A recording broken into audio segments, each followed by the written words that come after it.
नमस्कार। एक बार फिर से आप सभी का बहुत बहुत स्वागत है परीक्षा वर्ल्ड के इस यूट्यूब चैनल में।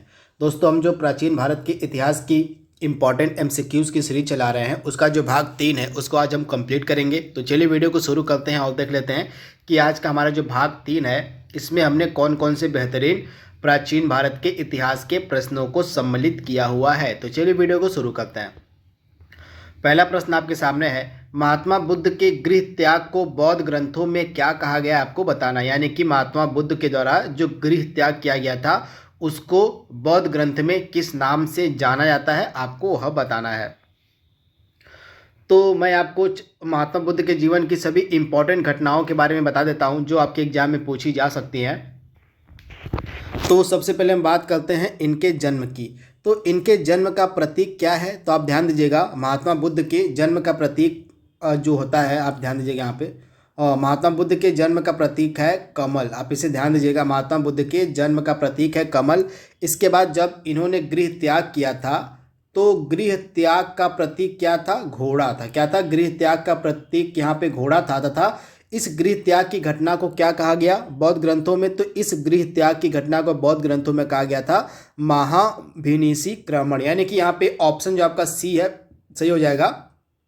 महात्मा बुद्ध की गृह त्याग की घटना को बौद्ध ग्रंथों में महाभिनिशीक्रमण कहा गया था तथा गृह त्याग के लिए जो प्रतीक है वह घोड़ा इस्तेमाल में लाया गया था। इसके बाद जब इनको ज्ञान की प्राप्ति होती है तो ज्ञान की प्राप्ति के लिए जो बौद्ध ग्रंथों में शब्द है वह कौन सा इस्तेमाल में लाया गया है, तो वह है निर्वाण। यानी कि महात्मा बुद्ध के ज्ञान की प्राप्ति को निर्वाण कहा गया। तो आप इसे ध्यान दीजिएगा। इसके बाद इनके जो है ज्ञान प्राप्ति के लिए जो प्रतीक चिन्ह है वह कौन सा है, तो पीपल यानी कि बोधि का वृक्ष। इसे आप याद देखिएगा, ज्ञान प्राप्ति का जो प्रतीक है महात्मा बुद्ध का वो है पीपल का पेड़, जिसको हम बोधि वृक्ष कहते हैं। इसी पीपल के पेड़ के नीचे ही इनको ज्ञान की प्राप्ति हुई थी। तो आप इसे ध्यान दीजिएगा, जिसको हम बोधि वृक्ष के नाम से भी जानते हैं। इसके बाद इन्होंने अपना जो प्रथम उपदेश दिया था सारनाथ में, इसको हम धर्म चक्र प्रवर्तन कहते हैं। तो इसे भी आप ध्यान दीजिएगा। इसके बाद जब इनकी मृत्यु होती है तो उसको हम महापरिनिर्वाण कहते हैं तथा इनकी मृत्यु के लिए जो प्रतीक है वह इस्तेमाल में आता है स्तूप। तो इसे आप याद रखिएगा, महात्मा बुद्ध की जो मृत्यु होती है उसके लिए जो प्रतीक है वह स्तूप इस्तेमाल में लाया जाता है तथा उनकी मृत्यु की घटना को महापरिनिर्वाण कहा जाता है बौद्ध ग्रंथों में। तो ये सारी चीज़ें आपको याद रखनी है महात्मा बुद्ध से रिलेटेड। वहीं अगर हम इनके जन्म की बात करें तो महात्मा बुद्ध का जो जन्म था यह 563 ईसा पूर्व में। कब हुआ था, तो 563 ईसा पूर्व में लुम्बिनी में। कहाँ हुआ था, तो लुम्बिनी में इनका जन्म हुआ था महात्मा बुद्ध का। तब इसे ध्यान दीजिएगा। तथा इनकी मृत्यु कहाँ पे हुई थी, तो महात्मा बुद्ध की जो मृत्यु थी हुई थी 483 ईसा पूर्व में। कहाँ पर, तो जगह भी आपको याद रखनी है। 483 ईसा पूर्व में कुशीनगर में जो है महात्मा बुद्ध को महापरिनिर्वाण यानी कि महात्मा बुद्ध की मृत्यु हुई थी। तो ये सारी चीज़ें आपको याद रखनी है महात्मा बुद्ध से रिलेटेड। अगला प्रश्न यहाँ पे हमारा है, महात्मा बुद्ध ने अपना प्रथम उपदेश कहाँ पर दिया था। तो महात्मा बुद्ध ने अपना प्रथम उपदेश दिया था सारनाथ तथा इनके प्रथम उपदेश को हम कहते हैं धर्म चक्र प्रवर्तन। क्या कहता है, तो इनके प्रथम उपदेश को धर्म चक्र प्रवर्तन कहा जाता है तथा इन्होंने अपना प्रथम उपदेश दिया था वाराणसी के सारनाथ में। तो आप इसे ध्यान दीजिएगा। अगला प्रश्न यहाँ पे हमारा है, बौद्ध धर्म में त्रिरत्न जो है, बौद्ध धर्म का जो त्रिरत्न उसमें निम्नलिखित में से किसे सम्मिलित किया गया आपको बताना है। तो बौद्ध धर्म का त्रिरत्न क्या क्या है, तो बुद्ध, धम्म और संघ, यानी कि ये तीनों जो हैं बौद्ध धर्म के त्रिरत्न है। तो ऑप्शन आपका डी यहाँ पे बिल्कुल सही हो जाएगा। बुद्ध, धम्म और संघ ये तीनों आपके बौद्ध धर्म के त्रिरत्न है। अगला प्रश्न यहाँ पे हमारा है, महात्मा बुद्ध ने अपना जो प्रथम उपदेश था किस भाषा में दिया था आपको बताना है। मतलब अपना उपदेश किस भाषा में दिया आपको बताना है। तो महात्मा बुद्ध ने अपना जो उपदेश है सभी दिया है किसमें, तो आपका पाली लैंग्वेज यानी कि पाली भाषा में महात्मा बुद्ध ने अपने उपदेश दिए हैं। तो आप इसे ध्यान दीजिएगा। राइट आंसर का क्या हो जाएगा, पाली। यानी कि ऑप्शन जो आपका यहाँ पे ए है बिल्कुल सही हो जाएगा, पाली। अच्छा, इनके उपदेश से रिलेटेड एक प्रश्न कई बार एग्जाम में पूछा जाता है कि जो सर्वाधिक उपदेश था महात्मा बुद्ध ने किस जगह पर दिया था। ये भी कई बार एग्जाम में पूछा गया है। तो महात्मा बुद्ध ने सर्वाधिक उपदेश कोसल की राजधानी श्रावस्ती में दिया था। कहाँ पर, तो कोसल जो जनपद था, महाजनपद था, तो कोसल जनपद की जो राजधानी थी श्रावस्ती, यहीं पे महात्मा बुद्ध ने सर्वाधिक उपदेश दिए थे। तो आप इसे ध्यान दीजिएगा। कोसल महाजनपद की जो राजधानी थी श्रावस्ती, यहीं पे महात्मा बुद्ध ने सर्वाधिक उपदेश दिए थे तथा उनके उपदेशों की भाषा क्या थी, तो पाली थी। इसे आप ध्यान दीजिएगा। अगला प्रश्न आप हमारा है, प्रथम बौद्ध संगीति का आयोजन कहाँ पर किया गया था, आपको बताना है। तो प्रथम बौद्ध संगीति का जो आयोजन था यह किया गया था राजगृह में। तो राइट आंसर आपका क्या हो जाएगा, ऑप्शन ए, यहाँ पे राजगृह होगा। राजगृह में जो है महात्मा बुद्ध ने अपना प्रथम उपदेश दिया था। कब, तो 483 ईसा पूर्व में। किसके शासनकाल में, तो उस समय शासनकाल था आपका अजात शत्रु का। तथा इस प्रथम बौद्ध संगीति का जो आयोजन था किसके अध्यक्षता में किया गया था, तो महाकश्यप की। किसके, तो महाकश्यप जो है इस प्रथम बौद्ध संगीति का अध्यक्ष था। तो आप इसे ध्यान दीजिएगा। तथा बाकी की जो तीनों बौद्ध संगतियाँ हुई थी इन सभी को आपको कमेंट बॉक्स में बताना है कि दूसरी, तीसरी और चौथी जो बौद्ध संगति हुई थी कब, कहाँ और किसके शासनकाल में हुई थी, आपको कमेंट बॉक्स में बताना है। अगला प्रश्न आप हमारा है, जो चतुर्थ बौद्ध संगति थी कुंडल वन में किसके शासनकाल में आयोजित की गई। तो कश्मीर के कुंडल वन में, आप ध्यान दीजिएगा, कश्मीर के कुंडल वन में जो है चतुर्थ बौद्ध संगति का आयोजन किया गया था कनिष्क के शासन काल में। तो ऑप्शन आपका जो बी है बिल्कुल सही हो जाएगा। जो चौथी बौद्ध संगति थी इसका आयोजन किया गया था कश्मीर के कुंडल वन में। किसके शासन काल में, तो कनिष्क के शासन काल में। तो ऑप्शन आपका बी बिल्कुल सही है। अगला प्रश्न आप हमारा है, महात्मा बुद्ध ने सांसारिक दुखों के बारे में कितने आर्य सत्य बताए हैं, आपको बताना है। तो आप ध्यान दीजिएगा, महात्मा बुद्ध ने सांसारिक दुखों के बारे में 4 आर्य सत्य बताए, यानी कि ऑप्शन जो आपका बी है बिल्कुल सही हो जाएगा। ये 4 आर्य सत्य क्या क्या है आप नोट डाउन कर लीजिएगा। पहला आर्य सत्य आपका है दुख हो जाएगा। उसके बाद दूसरा आर्य सत्य क्या है आपका, दूसरा आर्य सत्य है दुख समुदाय। दूसरा आर्य सत्य आपका हो जाएगा दुख समुदाय हो जाएगा। उसके बाद तीसरा आर्य सत्य आपका क्या है, तीसरा है दुख निरोध। और चौथा आपका है गामिनी प्रतिपदा। तो ये 4 इंपॉर्टेंट आर्य सत्य हैं जो महात्मा बुद्ध के द्वारा बताए गए थे। इनको आपको याद रखना, ये आपके एग्जाम में पूछे जा सकते हैं। अगला प्रश्न यहाँ पे हमारा है, और गौतम बुद्ध के जीवन संबंधित कहानियों का वर्णन किस में मिलता है। तो आप ध्यान दीजिएगा, गौतम बुद्ध के जीवन संबंधित कहानियों का जो वर्णन है वो जातक कथाओं में मिलता है, यानी कि ऑप्शन आपका ए बिल्कुल सही है। जातक कथाओं में गौतम बुद्ध के जीवन संबंधित कहानियों का वर्णन मिलता है। तो ऑप्शन आपका ए 100% सही है। अगला प्रश्न आप हमारा है, आपको बताना है कि जो 16 महाजनपद थे इनके बारे में किस बौद्ध ग्रंथ से जानकारी हमें मिलती है, आपको बताना है। तो एक बौद्ध ग्रंथ था जिसका नाम था अंगुत्तर निकाय। इसी बौद्ध ग्रंथों में 16 महाजनपदों का प्रमाण मिलता है। तो ऑप्शन जो आपका ए है बिल्कुल सही हो जाएगा। अंगुत्तर निकाय में 16 महाजनपदों का प्रमाण मिलता है। तो इसके बारे में आपको याद रखना है, भूलना नहीं है। इसके बाद तथा आप ध्यान दीजिएगा, जो महाजनपद काल था इसको हम द्वितीय नगरीकरण का काल भी कहते हैं। इसे आप ध्यान दीजिएगा, जो महाजनपद का काल था इसको सेकेंड यानी कि द्वितीय नगरीकरण का काल कहते हैं हम। तथा पहला नगरीकरण का काल कौन सा, तो सिंधु घाटी सभ्यता। तो इसे आप याद रखिएगा, जो आपकी सिंधु घाटी सभ्यता थी उसको हम पहला नगरीकरण कहते हैं, और जो महाजनपद काल था उसको हम दूसरा नगरीकरण कहते हैं। तो इसके बारे में आपको याद रखना है। अगला प्रश्न यहाँ पे हमारा है, एक तरफ आपको सभी महाजनपद दिए गए हैं, 4 महाजनपद दिए गए और उनकी राजधानियाँ आपके सामने दी गई हैं। तो आपको बताना है इसमें से कौन सा सुमेलित नहीं है। तो आइए इसको देख लेते हैं।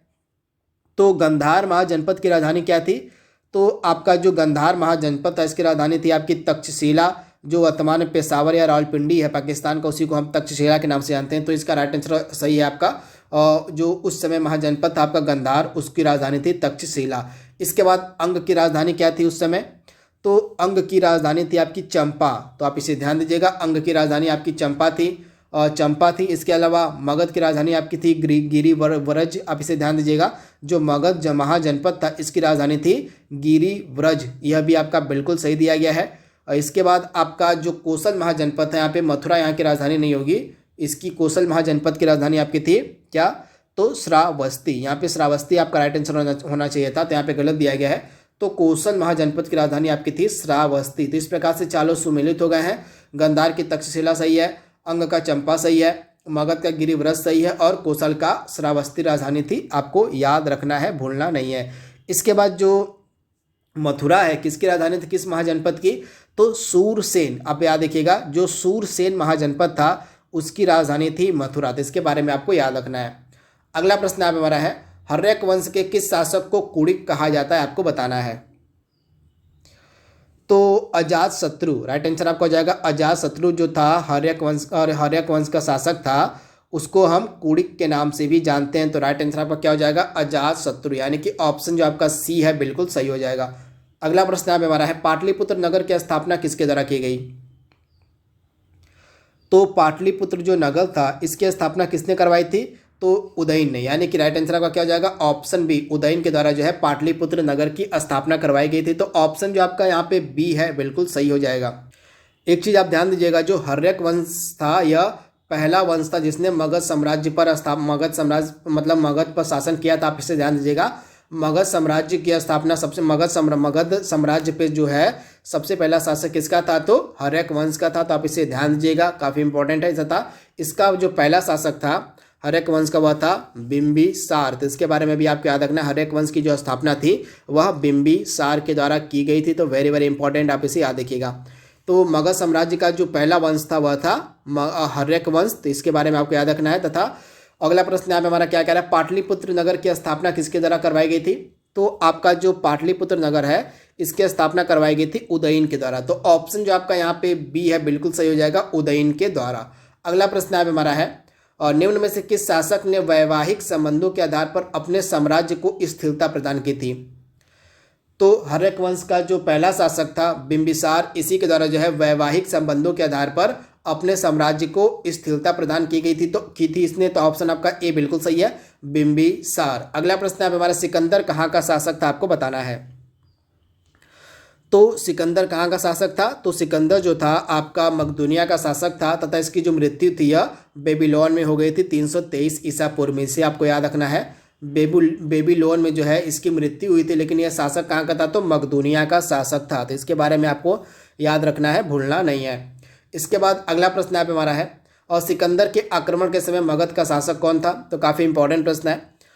तो जिस समय सिकंदर ने भारत पर आक्रमण किया था तो उस समय मगध पर शासन था घनानंद का। तो घनानंद जो था यह सिकंदर का समकालीन था। तो ऑप्शन जो आपका यहाँ पे बी है बिल्कुल सही हो जाएगा, जो घनानंद था यह सिकंदर का समकालीन था। तो ऑप्शन आपका जो बी है बिल्कुल सही हो जाएगा। इसके बाद महावीर स्वामी ने किस भाषा में अपने उपदेश दिए थे, तो मैंने इसके बारे में आपको बता दिया था, यह प्रश्न रिपीट हो गया है। प्राकृत भाषा आपका राइट आंसर हो जाएगा। महावीर स्वामी ने प्राकृत भाषा में दिया था और महात्मा बुद्ध ने पाली भाषा में अपने उपदेश दिए थे। तो दोनों आपको याद रखना है। अगला प्रश्न आप हमारा है, सिकंदर और पोरस के बीच जो 326 ईसा पूर्व में फेमस युद्ध हुआ था उस युद्ध का नाम आपको बताना है। तो 326 ईसा पूर्व में सिकंदर और पोरस के मध्य जो युद्ध लड़ा गया था उसको हम कहते हैं वीतस्ता का युद्ध या झेलम का युद्ध। तो आप इसे याद रखिएगा, वीतस्ता या झेलम का युद्ध कह लीजिए, क्योंकि यह झेलम नदी के तट पर लड़ा गया था। इसका एक नाम और है, इसका एक नाम क्या है, हाइडे स्पीच का युद्ध। इसे भी आप याद रखिएगा, इसको हम हाइडे स्पीच के युद्ध के नाम से भी जानते हैं। तो ये तीन इंपॉर्टेंट नाम है, इसका आप याद रखिएगा। या तो इसको आप वीतस्ता का युद्ध कर लीजिए, झेलम का युद्ध कर लीजिए, आप हाइडे स्पीच का युद्ध कर लीजिए। तीनों एक ही युद्ध हैं, इनके बारे में आपको याद रखना है। तथा इसमें पोरस की हार हुई थी। अगला प्रश्न यहाँ पे हमारा है, चंद्रगुप्त मौर्य को सैंड्रोकोट्स, यहाँ पे होगा इस प्रकार से आपका लिखा जाएगा सैंड्रोकोट्स, सैंड्रोकोट्स। तो आपको बताना है कि चंद्रगुप्त मौर्य की सैंड्रोकोट्स के रूप में किसने पहचान की थी, आपको बताना है। तो विलियम जोन्स जो था इसने सैंड्रोकोट्स के रूप में चंद्रगुप्त मौर्य की पहचान की थी। तो आप इसे ध्यान दीजिएगा, जो आपके यूनानी ग्रंथ थे, यूनानी ग्रंथों में चंद्रगुप्त मौर्य के लिए सैंड्रोकोट्स और एंड्रोकोट्स नाम का प्रयोग किया गया था। तो इन नामों के बारे में सर्वप्रथम जानकारी इकट्ठा की थी विलियम जोन्स ने, तथा बताया था विलियम जोन्स ने कि जो यूनानी ग्रंथों में सैंड्रोकोट्स और एंड्रोकोट्स नाम का प्रयोग किया गया है वह किया गया है चंद्रगुप्त मौर्य के लिए। तो इसके बारे में आपको याद रखना है। अगला प्रश्न आप हमारा है, चंद्रगुप्त मौर्य का प्रधानमंत्री कौन था। तो काफ़ी सिंपल सा प्रश्न है, इसका राइट आंसर आपका हो जाएगा चाणक्य हो जाएगा, या कौटिल्य आप कह लीजिए, दोनों एक ही हैं। यह चंद्रगुप्त मौर्य का प्रधानमंत्री था, तथा इसने मौर्य साम्राज्य की स्थापना करने में चंद्रगुप्त मौर्य की बहुत ही ज़्यादा सहायता की थी। जिसके बारे में आपको याद रखना है। आपको बताना है कि चंद्रगुप्त मौर्य ने नंद वंश के किस शासक को समाप्त कर मौर्य वंश की स्थापना की थी। तो यह भी काफ़ी इंपॉर्टेंट प्रश्न है। तो उस समय नंद वंश का शासक था घनानंद, तथा घनानंद की हत्या करके जो चंद्रगुप्त मौर्य था इसने मौर्य वंश की स्थापना की थी। तो राइट आंसर आपका क्या हो जाएगा, घनानंद को समाप्त करके चंद्रगुप्त मौर्य ने मौर्य वंश की स्थापना की। तो ऑप्शन आपका जो बी है यहाँ पे बिल्कुल सही है। अगला प्रश्न यहाँ पे हमारा है, प्रसिद्ध यूनानी राजदूत जो था मेगास्थनीज किसके दरबार में रहता था। तो आपका जो मेगास्थनीज था यह किसके दरबार में रहता था, तो चंद्रगुप्त मौर्य के दरबार में रहता था। तो ऑप्शन आपका ए बिल्कुल सही है। तथा इसकी एक फेमस बुक कौन सी है, इंडिका।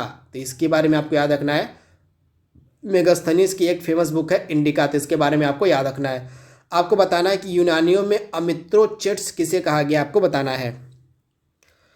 तो यूनानी ग्रंथों में यानी कि यूनानियों के द्वारा जो है अमित्रोचेट्स कहा गया था, यानी कि अमित्रोचेट्स मतलब यहाँ पे अमित्र घाट हो जाएगा, अमित्र घाट, यानी कि जिसका कोई दुश्मन ना हो, सिंपल सी बात ये होती है। तो अमित्रोचेट्स कह लीजिए, तो अमित्र घाट कह लीजिए। यह कहा गया था किसके बारे में, तो बिंदुसार के बारे में। बिंदुसार प्रसिद्ध आपका चंद्रगुप्त मौर्य के बाद शासक हुआ था। तो चंद्रगुप्त मौर्य की मृत्यु के बाद उसका जो बेटा था बिंदुसार वह गद्दी पर बैठता था। यूनानी लेखकों ने इसे अमित्रोचेट्स या अमित्र घाट कहा था। इसके बारे में आपको याद रखना है, भूलना नहीं है। इसके बाद अगला प्रश्न आप हमारा है, मौर्य शासक अशोक जो था उसने कलिंग पर कब आक्रमण किया था। तो कलिंग पर आक्रमण किया गया था 261 ईसा पूर्व में। तो आप इसे ध्यान दीजिएगा, 261 ईसा पूर्व में सम्राट अशोक ने कलिंग पर आक्रमण किया था। तो ऑप्शन जो आपका सी है यहाँ पे बिल्कुल सही, आप इसे याद रखिएगा। अगला प्रश्न यहाँ पे हमारा है, अशोक के शिलालेखों को सर्वप्रथम किसने पढ़ा था, आपको बताना है। तो अशोक के शिलालेखों को सर्वप्रथम 1837 ईस्वी में जेम्स प्रिंसप ने पढ़ा था। तो ऑप्शन जो आपका यहाँ पे सी है बिल्कुल सही हो जाएगा। 1837 ईस्वी में सर्वप्रथम बार जेम्स प्रिंसप ने अशोक के शिलालेखों को पढ़ा था। तो ऑप्शन जो आपका यहाँ पे सी है 100% सही है। तो दोस्तों यहाँ पे हमने आपका जो तीसरा इंपॉर्टेंट वीडियो था प्राचीन भारत के इतिहास का, उसको हमने यहाँ पे कंप्लीट कर लिया है। आई होप यह सीरीज आपको पसंद आ रही होगी। तो आज के लिए बस इतना ही। Thank you, thanks for watching, thank you.